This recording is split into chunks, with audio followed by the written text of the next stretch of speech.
balandlikdan yiqilish holatlari ko'p uchrayotganligini hisobga olib turib, shuni oldini olish bo'yicha qanaqa choralar ko'rilishi mumkin? Masalan, kim chora ko'rish kerak bunga?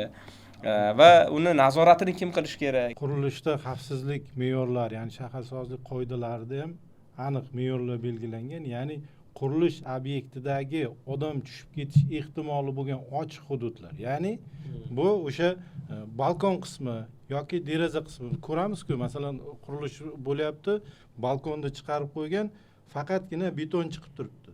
Uni atrofi albatta temir armatura bilan o'ralgan bo'lishi shart.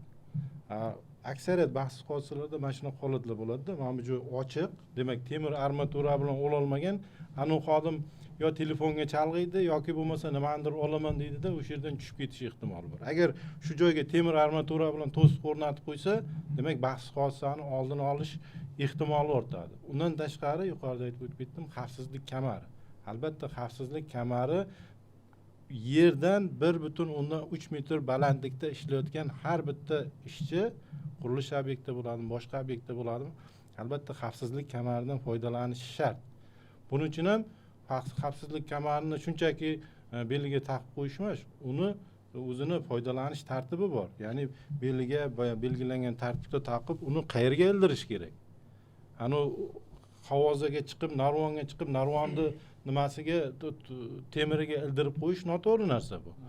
Uni o'zini maxsus tros tortilgan holatda, tros mahkamlangan, tros ham belgilangan sinovdan o'tgan o'sha joyga, demak, xavfsizlik kamarini taqib ishlash bu normalarida belgilab qo'yilgan. Mana shu holatlarga albatta qurilish tashkilotlari juda katta e'tibor berish kerak. Buni hamma ko'radi, ko'z bilan ko'rib turibdi, buni yashirib bo'lmaydi. Juda katta qurilish ishlari bo'lyapti, bunyodkorlik ishlari bo'lyapti.